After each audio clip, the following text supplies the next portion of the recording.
Saúdo a igreja com a graça e a paz de nosso Senhor e Salvador Jesus Cristo. Amém?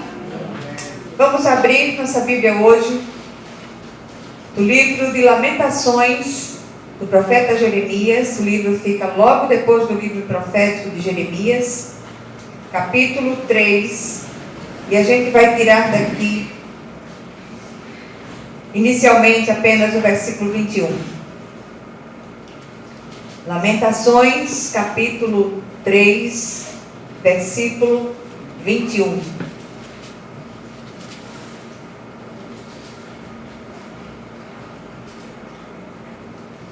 Amém? Amém? Glória a Deus. Diz assim a palavra do Senhor: quero trazer à memória o que me pode dar esperança. Vamos ler juntos? Quero trazer à memória o que me pode dar esperança. Amém? Vamos orar. Senhor, nosso Deus e nosso Pai, vem falar ao nosso coração nesta noite, vem ministrar o nosso espírito, sobretudo vem trazendo despertamento, Senhor, para essa esperança viva que não é um sentimento, mas é uma pessoa chamada Cristo. Fala ao nosso coração. Move o nosso coração para compreender aquilo que o Senhor deseja ministrar na noite de hoje, em nome de Jesus. Amém. Amém. Glória a Deus. Nós já ouvimos muitas vezes palavras com esse tema esperança. E antes do culto eu conversava com a nossa irmã Iria, e ela falando a respeito das muitas pessoas que têm atravessado momentos extremamente difíceis, problemas familiares e de toda ordem. E normalmente esses problemas que surgem, eles tendem a minar a nossa esperança. Tem momentos que você olha para todos os lados e você não consegue enxergar uma saída. E é nesses momentos que nós precisamos recorrer à esperança viva que é Jesus Cristo. Amém? Amém. Então hoje eu queria convidar você, estimular você a redescobrir essa esperança, não como um sentimento, eu repito, mas como uma pessoa chamada Cristo. E a gente tem insistido muito com isso nesse lugar. Jesus Cristo, Ele não propôs uma religião cheia de ritos. Ele veio propondo relacionamento. E é nesse relacionamento íntimo com o Cristo vivo que nós conseguimos atravessar os vales dessa vida. Se não fosse o Senhor que tem estado ao nosso lado, como diz o salmista, Israel que o diga, os nossos inimigos já teriam nos engolido vivos. Lamentações do profeta Jeremias é possivelmente o livro bíblico que trata do sofrimento do povo de Deus da forma mais explícita, mais escancarada. Esse livro, diferentemente do livro de Jó, que trata o sofrimento de uma maneira particular, era o sofrimento de uma pessoa, aqui trata-se do sofrimento de uma nação inteira. E a tragédia ali era sem precedentes. E quando a gente olha para Lamentações, a assolação ela atingiu a todos indiscriminadamente. O livro em si é chamado de cerimônia fúnebre ou canto fúnebre para o funeral nacional.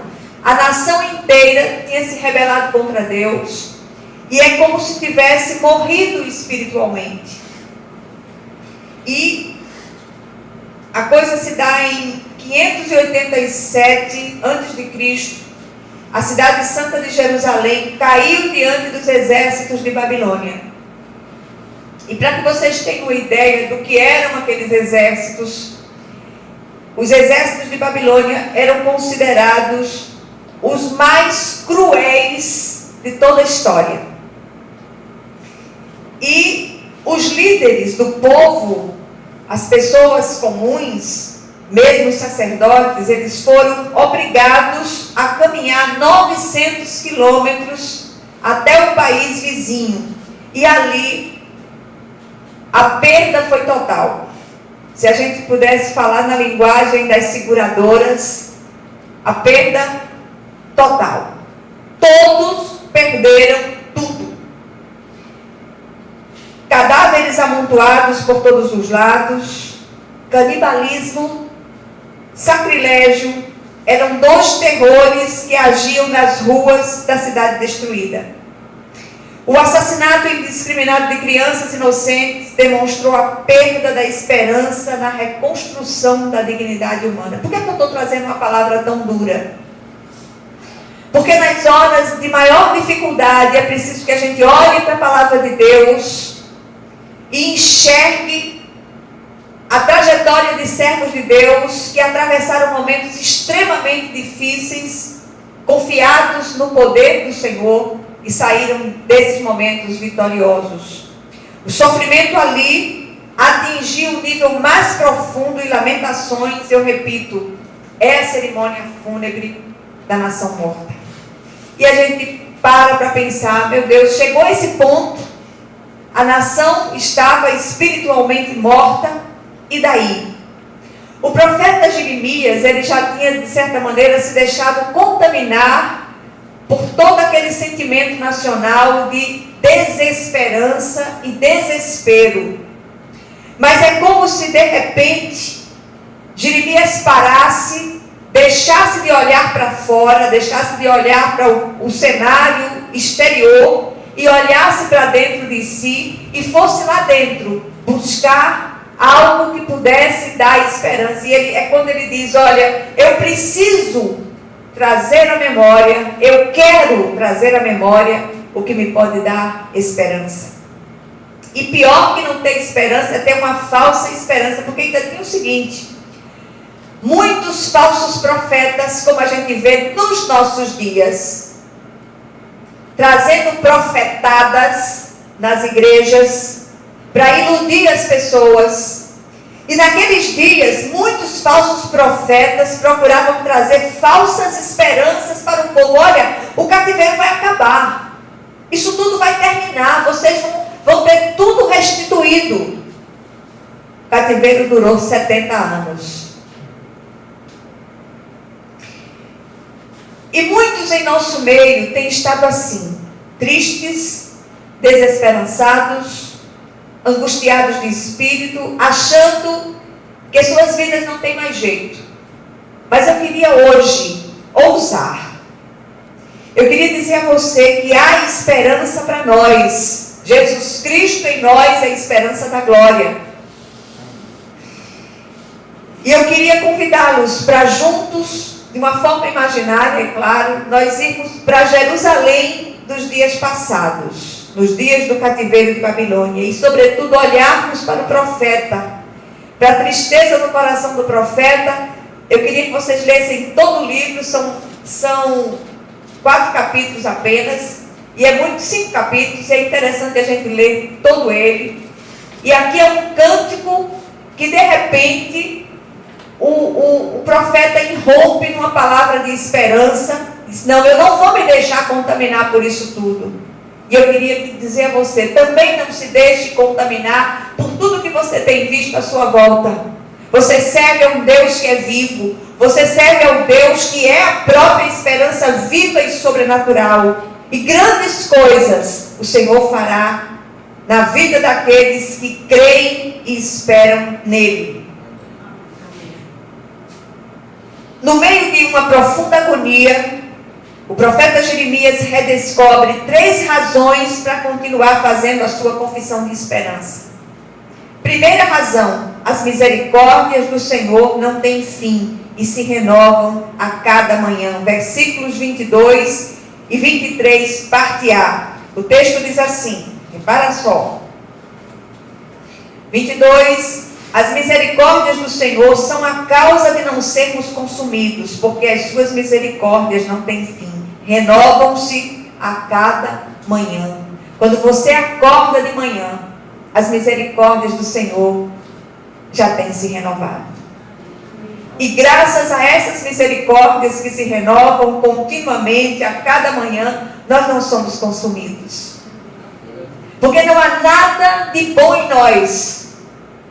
E tudo que nós recebemos da parte do nosso Deus, da esperança viva de Israel, que é Cristo, é por pura graça de Deus. Recebemos, apesar de nós, pelos méritos do Senhor Jesus, que é a própria esperança viva. Jeremias parou, como eu disse antes, deixou de olhar para a sua própria miséria, para lembrar-se da misericórdia de Deus. Ele continuou sentindo dor e sofrimento, mas cria no amor compassivo de Deus. Apesar da dureza do coração do povo, isso lhe deu forças para continuar pela fé, exercendo o seu difícil ministério. O cativeiro de Judá não foi enviado por Deus, mas foi permitido por ele por causa da rebelião do povo. O versículo 39 desse contexto diz assim: por que se queixa o homem vivente? Cada um queixe-se dos seus próprios pecados. As misericórdias de Deus também são a causa de não sermos consumidos. Por isso não podemos perder de vista esse amor compassivo de Deus. Todas as vezes que o povo se rebelou, mas arrependido voltou-se para Deus, ele o recebeu e o acolheu com um amor desmedido. Foi assim no passado e é assim nos nossos dias. A segunda razão para Jeremias confessar essa esperança é a grandeza da fidelidade de Deus. Versículos 23b e 24, eles dizem o seguinte: a minha porção é o Senhor, diz a minha alma. Aliás, grande é a tua fidelidade, a minha porção é o Senhor, diz a minha alma, portanto, esperarei nele. Qual é a sua maior riqueza? A sua maior riqueza tem que ser o Senhor. Ele tem que ser a sua porção. Quando o Senhor é para nós o maior amor da nossa vida, as coisas começam a fluir de um modo diferente para nós. Deus é fiel ao seu povo e espera pacientemente que ele descubra a sua fidelidade imutável. A consciência da misericórdia e da fidelidade de Deus fez Jeremias redescobrir a esperança no meio daquele caos todo. Isso lhe deu novo ânimo em meio a todo o caos. A própria alma do profeta se renova. Ele diz que o Senhor é a sua porção.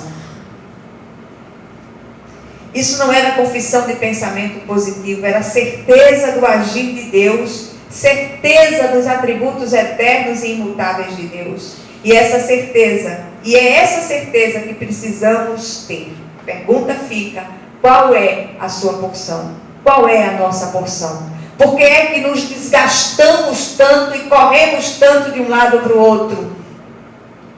Se o povo de Deus buscasse o Senhor como busca as coisas mundanas, meu Deus do céu, quantas coisas já teriam sido resolvidas nas nossas vidas. Terceira razão para a confissão da esperança de Jeremias: a bondade do Senhor se manifesta aos que esperam nele. Versículo 25 diz: bom é o Senhor para os que esperam por ele, para a alma que o busca. Busquemos o Senhor com sinceridade de coração. Coloquemos a nossa cara no pó, como se costuma dizer. Busquemos ao Senhor. Investamos tempo nas nossas orações até que a resposta venha. Nós estamos vivendo num mundo de imediatismo, de velocidade, comunicações rapidíssimas, e a gente quer transportar esse conceito para o reino de Deus. O Senhor não trabalha segundo o calendário apressado de seres humanos. O Senhor tem um calendário próprio, tem um tempo próprio para todas as coisas. E antes do Senhor liberar aquelas bênçãos para nós, Ele trabalha em nós para nos preparar para recebê-las. Jeremias não se deixou levar pelas falsas esperanças daqueles falsos profetas. Deus é um Deus de revelação, não de revelamento. Revelação do Senhor se cumpre, nem que para isso seja preciso 70 anos. Às vezes a espera faz parte da resposta, e é um treinamento de Deus. E Deus está treinando guerreiros de fé sobre a terra. Nós estamos vivendo um tempo em que a vinda do Senhor se avizinha. E a gente não está aqui para falar de dias, de tempos e horas, mas todos os ecos dessa vinda estão aí para quem quiser. Quem tem ouvidos e olhos para ouvir e ver, vão perceber aquilo que nós estamos falando no dia de hoje. A palavra do Senhor nos assegura que Ele é bom e que a sua misericórdia dura para sempre. Contudo, a bondade e a misericórdia de Deus não nos dão licença para pecar, nos voltando contra Ele. E foi o que aconteceu no passado. Muitas vezes o Senhor permite uma disciplina dura, e Ele faz isso por amor. Ele disciplina os filhos a quem Ele ama. As bênçãos do Senhor estão disponíveis aos que andam em seus caminhos. O Senhor se coloca como um muro de fogo ao nosso redor. Mas nós insistimos em romper esse muro com as nossas rebeliões, e do lado de fora há serpentes que nos espreitam. Satanás nunca foi tão sutil e tão sofisticado nas suas investidas.